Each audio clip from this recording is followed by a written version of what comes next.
Bismillahirrahmanirrahim. Assalamualaikum warahmatullahi wabarakatuh. Pada kesempatan ini saya akan menyampaikan materi tentang sifat dan besaran fisika. Nah, ada dua bahasan utama pada bab ini, pada materi ini. Yang pertama makhluk dengan sifat-sifatnya. Yang kedua ditinjau besaran dan tingkatan nilai. Nah, di sini ada objek yang menarik, yang mana yang akan kita tinjau itu adalah makhluk. Apa itu makhluk? Makhluk itu hanya sebutan yang lebih umum terhadap segala sesuatu ya di alam semesta. Nah, di antara makhluk-makhluk ini ada yang eee, mati, ada yang hidup.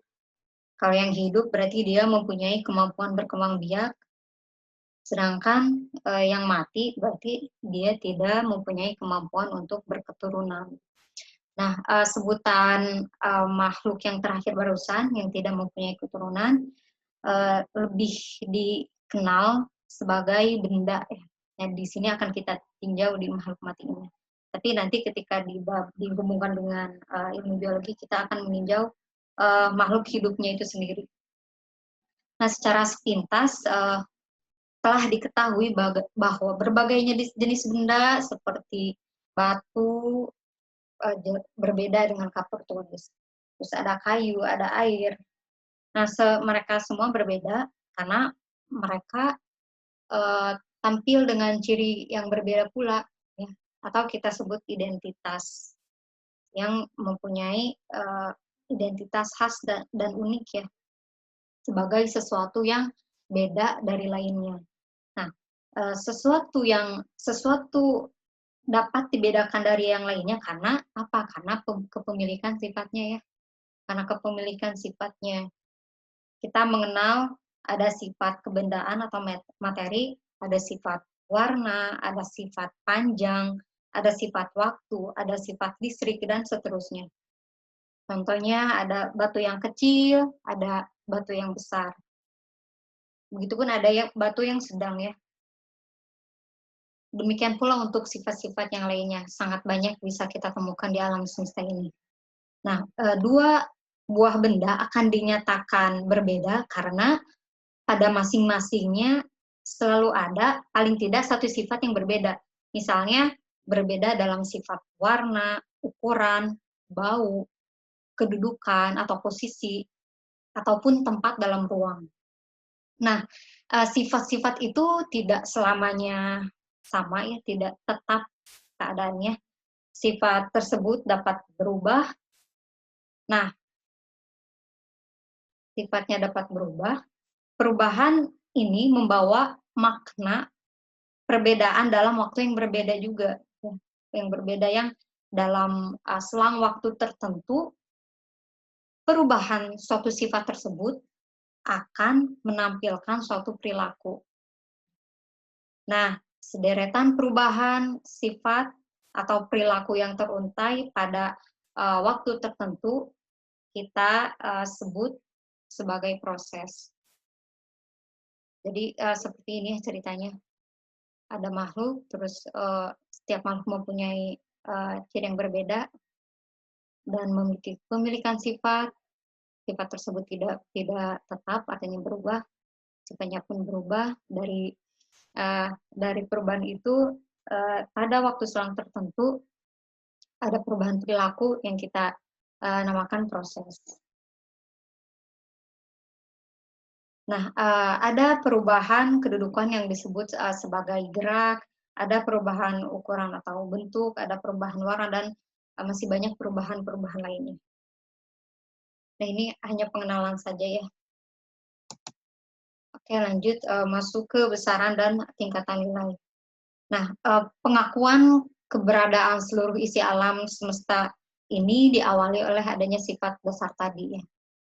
Adapun sifat dasar yang pasti dimiliki oleh makhluk apapun di dalam lingkup ilmu pengetahuan alam semesta ini, kadar atau ukuran kepemilikan sifat dasar pada setiap benda atau makhluk berbeda-beda antara satu makhluk dengan makhluk lainnya.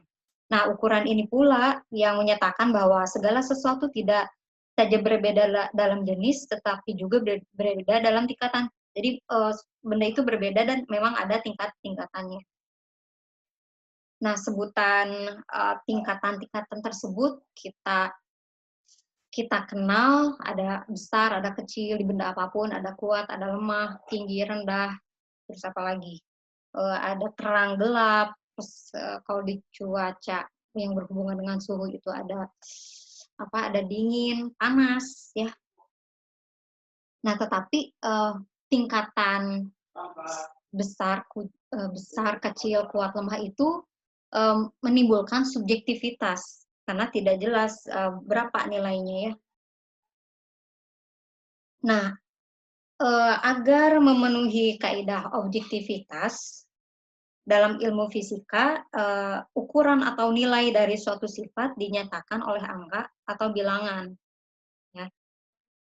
Nah, tingkatan dalam bentuk bilangan akan dibahas setelah materi ini. Nah, selanjutnya sifat dasar yang tadi, karena setiap benda mempunyai sifat dasarnya masing-masing, sifat dasar ini akan membangun sifat-sifat turunan. Jadi, ukuran atau nilai dari suatu sifat, baik dasar maupun turunan, bertingkat-tingkat akan membangun suatu kelompok dimensi. Terus suatu dimensi memiliki nama atau simbol tertentu, artinya sifat yang berlainan akan memiliki nama dimensi yang lain. Nah, dalam pembelajaran fisika, ini ada 4 besaran pokok yang diperkenalkan. Yang pertama ada dimensi ruang, sifat dasar ruang. Yang kedua ada sifat dasar waktu. Yang ketiga ada sifat dasar materi. Yang keempat ada sifat dasar listrik. Nah, sebetulnya ada dua sifat dasar, yaitu sifat ruang dan waktu. Ini tuh merupakan sifat yang memfasilitasi semua besaran yang ada untuk berinteraksi atau disediakan sebagai sarana untuk berkembangnya semua sifat yang ada. Nanti akan kita bahas lebih detail agak terperinci lagi. Oke, kita coba bahas satu-satu dimensi ruang.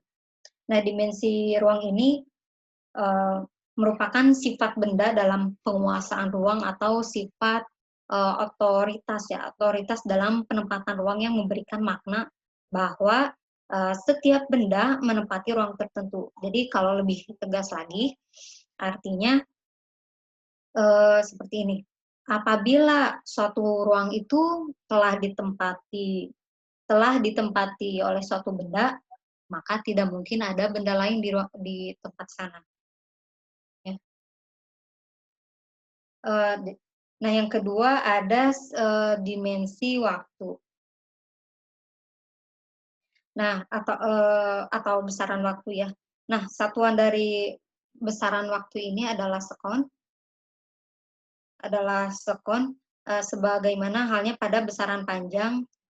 Nah, panjang ini kayak volume panjang itu masuknya ke sifat dasar ruang, ya. Nah, seperti halnya besaran panjang, artinya itu masuk ke dimensi kebesaran pokok ruang. Pada awalnya acuan yang diusulkan itu untuk satuan sistem internasional adalah 1/86.400 hari, yaitu waktu yang diperlukan bumi berputar pada porosnya sebanyak 1 putaran. Nah, akurasi acuan waktu dengan cara ini diakui kelemahannya karena adanya terjadi pergeseran rotasi bumi, ya. Rotasi bumi dan akibat periode perjalanan bulan mengitari bumi. Oleh karena itu pada tahun 1967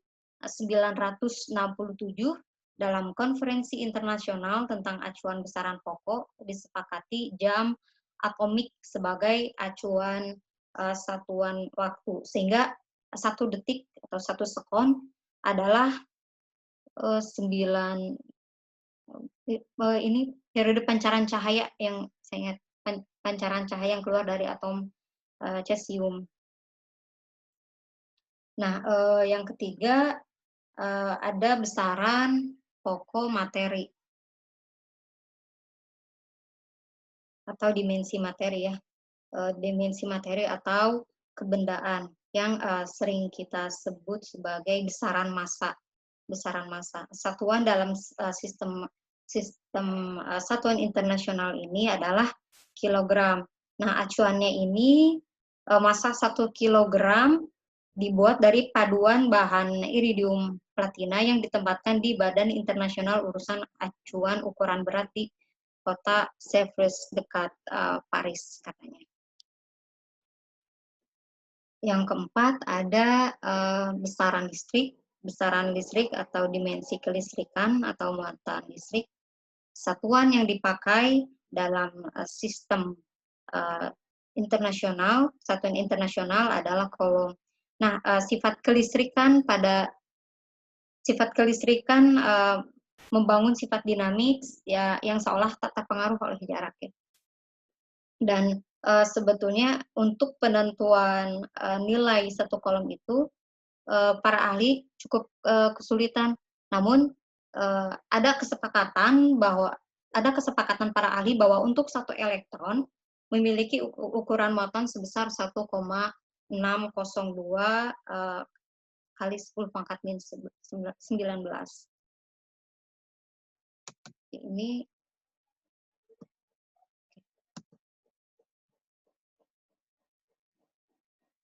selanjutnya masuk ke besaran turunan.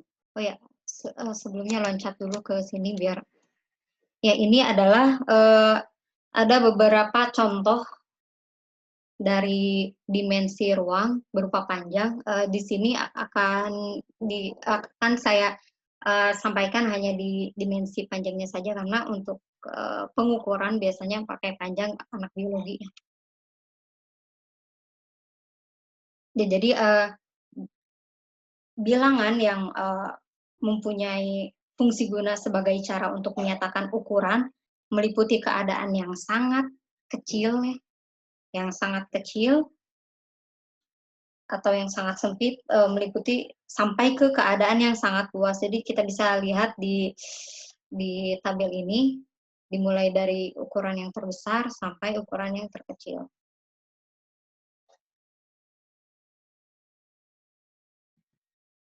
Nah, tadi sudah kita bahas besaran pokok atau besaran dasarnya. Nah, sekarang masuk ke besaran turunan.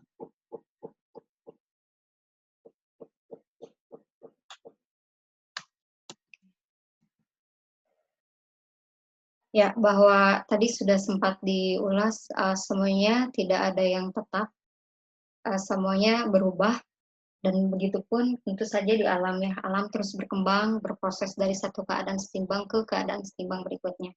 Contohnya,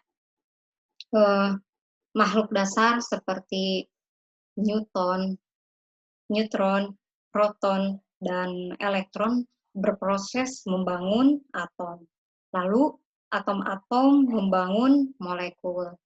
Nah, molekul-molekul membentuk lagi sebuah koloni atau bergabung membentuk benda. Nah, ketika sudah menjadi benda, nanti akan muncul benda baru. Nah,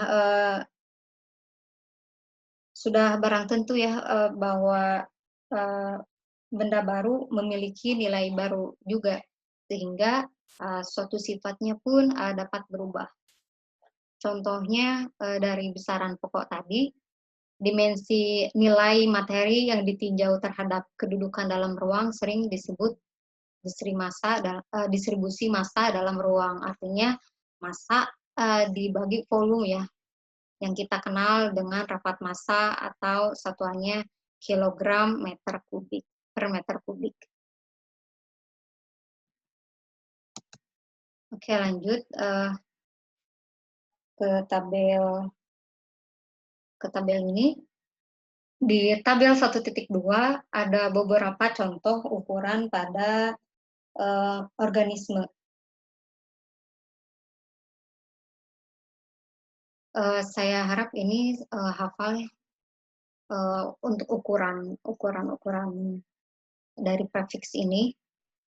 Namun pada praktikum biologi biasanya di kisaran mikro mikro, nano, terus piko ya. Nah, ini ada beberapa contoh organisme dan ukurannya. Ada protozoa 100 mikrometer, ada sel 10 mikrometer, bakteria 1 mikrometer, virus 100 nanometer, makromolekul 10 nanometer, molekul 1 nanometer, dan atom 100 pikometer. Oke, kita coba masuk ke ranah biologinya. Ya, di sini ada objek mulai dari ukuran 1 mm hingga 1 mikrometer. Kita lihat di gambar 1A ini merupakan sebuah paramecium sangat kecil ya. Terus yang B itu kantung udara di paru-paru atau alveolus. Terus yang ketiga yang gambar 1.1C ini sel jantung. Oke, yang BD ini sel darah merah, dan ini bakteri coli ya, yang biasanya ada di sistem pencernaan. Jadi ini ada paramecium, terus ini ada alveolus, yang C ini sel jantung, yang D sel darah merah, dan E bakteri coli. Baik, kita coba bahas bahwa di gambar 1.1 ini menunjukkan ukuran relatif dari objek dalam kisaran 1 mm hingga 1 mikrometer dan mencakup skala panjang biologi sel. Nah, banyak sel kecil pada tubuh kita adalah ukurannya kisaran antara 1 mm hingga 1 mikrometer. Misalnya, paru-paru kita terdiri dari jaringan percabangan tabung yang dilalui udara mengalir. Nah, tabung ini pada bagian ujung kantung udara kecil ya, dan hampir bulat. Ini yang disebut alveolus. Terus ada contohnya protozoa.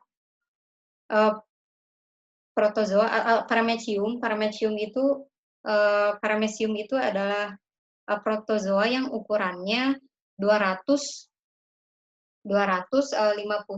mikrometer panjangnya. Nah, sel-sel pada mamalia, sel-sel pada hewan multisel cenderung agak lebih kecil dari protozoa. Nah, untuk misalnya sel jantung adalah sekitar sel jantung ini sekitar 100 mikrometer panjangnya dan diameter 20 mikrometer. Nah, sel saraf memiliki waktu yang lama ekstensi seperti serat yang disebut akson.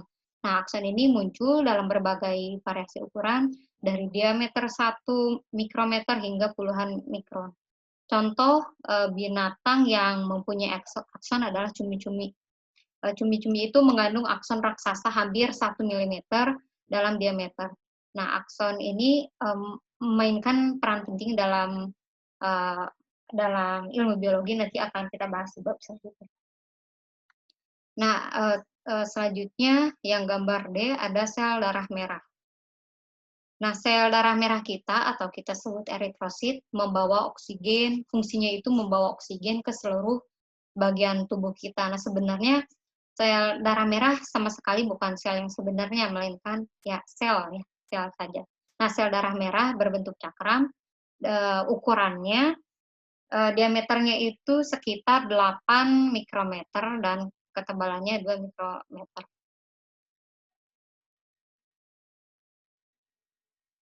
Nah, salah satu keterampilan berharga dalam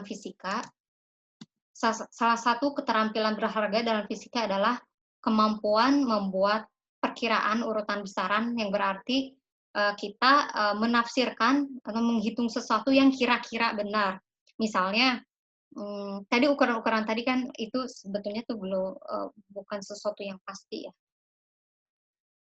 Pasti ada errornya dalam pengukuran. Nah, misalnya dalam menghitung sesuatu dengan yang kira-kira benar, kita ingin menghitung jumlah sel dalam tubuh, katakanlah. Ini kan lumayan perhitungannya sulit ya, karena sel membentuk perkiraan, katakanlah dalam faktor 10 pangkat berapa. Nah, sebagai contoh, orang tinggi orang tinggi mempunyai panjang badannya itu 2 meter dan lebar sekitar 0,3 meter. Nah, kalau ditanyakan berapakah volumenya, ya dengan menggunakan kaidah matematis, volumenya bisa kita cari 2 meter dikali 0,3 dikali 0,3 atau kita peroleh 0,18 meter kubik. Nah, dan itu hampir seluruhnya terdiri dari sel. Jadi jumlah sel dalam tubuh kita itu 0,18 meter kubik. Jadi kita bisa menghitung, memperkirakan jumlah sel dalam tubuh kita itu dengan mengukur panjang tubuh kita dan lebarnya ya. Seperti itu. Oke. Ini sebagai contoh saja di beberapa ukuran pada organisme, pada bagian-bagian sel juga. Nah, lanjut. Nah, gambar 1.2 ini merupakan ukuran benda ukuran benda mulai dari 1 mikrometer hingga 1 nanometer. Nah, gambar A ini gambar yang menunjukkan HIV ya. Human Immunodeficiency Virus. Gambar B merupakan molekul hemoglobin, C membran sel, D molekul DNA, yang ketiga ada molekul glukosa.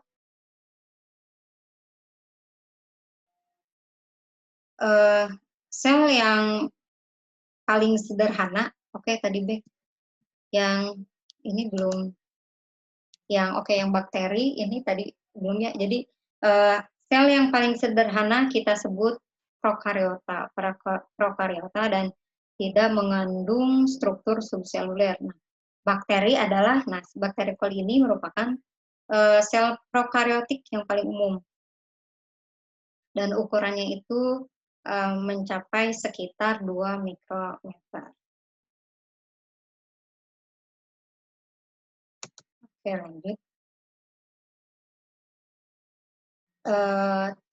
Kebanyakan bahwa sel itu lebih besar ya dari beberapa mikron, tetapi organisme banyak sel atau yang kita sebut eukariota itu merupakan struktur kompleks yang mengandung organel sel yang mengandung organel sel seukuran ini ya.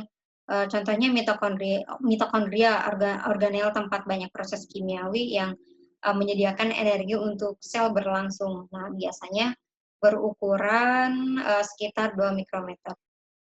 Terus contohnya lagi ada protoplas, organel yang ditemukan dalam sel tumbuhan, di mana fotosintesis mengubah energi cahaya menjadi energi kimia. Juga memiliki panjang sekitar 2 mikrometer.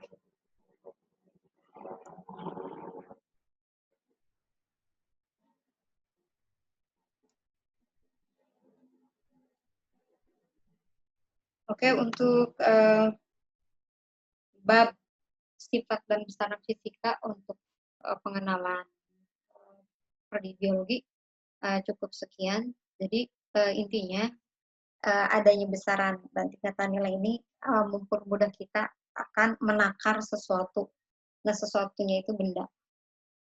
Oke, terima kasih atas perhatiannya. Wassalamualaikum warahmatullahi wabarakatuh.